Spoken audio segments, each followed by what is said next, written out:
गुरुदेव और माँ गायत्री के चरणों में कोटि कोटि नमन। आप सभी को प्रणाम। गायत्री महाशक्ति से संबंध जोड़ लेने पर साधकों को अनेकों लाभ प्राप्त होते हैं। तो आइए जानते हैं कि वो लाभ कौन कौन से हैं।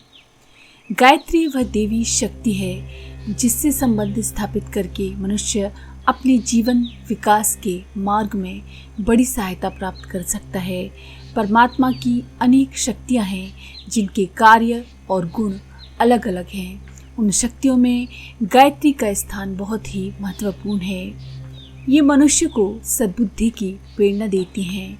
गायत्री से आत्म संबंध स्थापित करने वाले मनुष्य में निरंतर एक ऐसी सूक्ष्म एवं चैतन्य विद्युत धारा बहती रहती है जो हमारे मन, बुद्धि, चित्त और अंतःकरण पर अपना प्रभाव डालती है।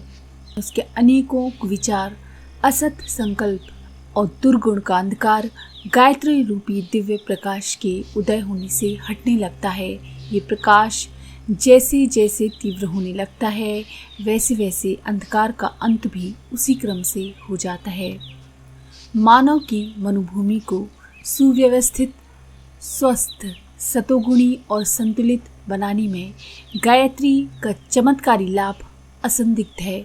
और ये भी स्पष्ट है कि जिसकी मनोभूमि जितने अंशों में सुविकसित है वह उसी अनुपात में सुखी रहेगा, क्योंकि विचारों से कार्य होते हैं और कार्यों के परिणाम सुख दुख के रूप में सामने आते हैं। जिसके विचार उत्तम हैं वो उत्तम कार्य करेगा। जिसके कार्य उत्तम होंगे उसके चरणों तले सुख शांति लौटती रहेगी। गायत्री उपासना द्वारा साधकों को बड़े बड़े लाभ प्राप्त होते हैं। हमारे गुरुदेव के परामर्श और पथ प्रदर्शन में अब तक अनेकों व्यक्तियों ने, लाखों व्यक्तियों ने गायत्री उपासना की है। उन्हें सांसारिक और आत्मिक जो भी आश्चर्यजनक लाभ हुए हैं हमने अपनी आँखों से उनको देखा है। यही कारण है कि उन्हें दैवी वरदान के रूप में सद्बुद्धि प्राप्त होती है और उसके प्रकाश में उन सब दुर्बलताओं, उलझनों और कठिनाइयों का हल निकल आता है जो मनुष्य को दीनहीन, दुखी, दरिद्र और चिंतातुर, कुमार्गगामी बनाती हैं। जैसे प्रकाश का ना होना ही अंधकार है, जैसे अंधकार स्वतंत्र रूप में कोई वस्तु नहीं है, इसी प्रकार सत्ज्ञान का ना होना ही दुख है। अन्यथा परमात्मा की इस पुण्य सृष्टि में दुख का एक कण भी नहीं है। परमात्मा सच्चित स्वरूप है। उसकी रचना भी वैसी ही है। केवल मनुष्य अपनी आंतरिक दुर्बलता के कारण, सद्ज्ञान के अभाव के कारण दुखी रहता है। इस सुर दुर्लभ मानव शरीर स्वर्गादपि गरीयसी धरती माता पर दुख का कोई कारण ही नहीं है। यहाँ हर जगह सर्वत्र सर्वथा आनंद ही आनंद है। सद्ज्ञान की उपासना का नाम ही गायत्री उपासना है। जो इस साधना के साधक हैं उन्हें आत्मिक एवं सांसारिक सुखों की कमी नहीं रहती। ऐसा हमारे गुरुदेव का सुनिश्चित विश्वास और दीर्घकालिक अनुभव है। प्राचीन काल में हमारे पूजनीय पूर्वजों ने, ऋषियों ने अपनी तीक्ष्ण दृष्टि से विज्ञान के सूक्ष्म तत्व को पकड़ा था।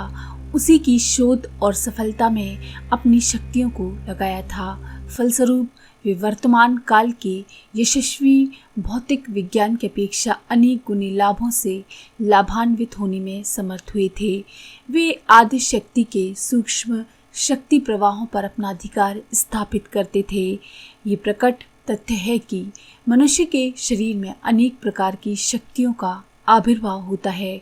हमारे ऋषिगण योग साधना के द्वारा शक्ति के विभिन्न भागों में छिपे पड़े हुए शक्ति केंद्रों को, चक्रों को, ग्रंथियों को, मातृकाओं को, ज्योतियों को, भ्रमरों को जगाते थे और इस जागरण से जो शक्ति प्रवाह उत्पन्न होता था उसे आदि शक्ति के त्रिविध प्रवाहों में से जिसके साथ आवश्यकता होती थी उससे संबंधित करा देते थे। जैसे रेडियो स्टेशन के ट्रांसमीटर यंत्र से संबंध स्थापित कर दिया जाता है तो दोनों की विद्युत शक्तियाँ सम श्रेणी में होने के कारण आपस में संबंधित हो जाती हैं। तथा उन स्टेशनों के बीच आपसी वार्तालाप का, संवादों के आदान प्रदान का सिलसिला चल पड़ता है। इसी प्रकार साधना द्वारा शरीर के अंतर्गत छिपे हुए और सोए हुए केंद्रों को जागरण करके सूक्ष्म प्रकृति के शक्ति प्रवाहों से संबंध स्थापित हो जाता है, तो मनुष्य और आदि शक्ति आपस में संबंधित हो जाते हैं। इस संबंध के कारण मनुष्य उस आदि शक्ति के गर्भ में भरे हुए रहस्यों को समझने लगता है और अपनी इच्छानुसार उनका उपयोग करके लाभान्वित हो सकता है। चूँकि संसार में जो कुछ भी है वह सब आदि शक्ति के भीतर है, इसीलिए वह संबंधित व्यक्ति भी संसार के सब पदार्थों और साधनों से अपना संबंध स्थापित कर सकता है। वर्तमान काल के वैज्ञानिक पंच तत्वों की सीमा तक सीमित हैं। स्थूल प्रकृति के साथ संबंध स्थापित करने के लिए बड़ी बड़ी कीमती मशीनों को विद्युत, गैस, पेट्रोल आदि का प्रयोग करके कुछ आविष्कार करते हैं और थोड़ा सा लाभ उठाते हैं। ये तरीका बड़ा ही श्रम साध्य है, कष्ट साध्य है, धन साध्य और समय साध्य भी है। उसमें खराबी, टूट फूट और परिवर्तन की खटपट भी आए दिन लगी रहती है। उन यंत्रों की स्थापना, सुरक्षा और निर्माण के लिए हर समय काम जारी रखना पड़ता है। उनका स्थान परिवर्तन तो और भी कठिन होता है। ये सब झंझट भारतीय योग विज्ञान के विज्ञानवेत्ताओं के सामने नहीं थे। वे बिना किसी यंत्र की सहायता से, बिना संचालक, विद्युत, पेट्रोल आदि के केवल अपने शरीर के शक्ति केंद्रों का संबंध सूक्ष्म प्रकृति से स्थापित करके ऐसे आश्चर्यजनक कार्य कर लेते थे जिनकी संभावना तक को आज के भौतिक विज्ञानी समझने में समर्थ नहीं हो पा रहे। महाभारत और लंका युद्ध में जो अस्त्र शस्त्र उपयोग हुए थे उनमें से बहुत थोड़ों का धुंधला रूप अभी सामने आया है। रडार, गैस बम, अणु बम, रोग कीटाणु बम, परमाणु बम, मृत्यु किरण आदि का धुंधला चित्र अभी तैयार हो पाया है।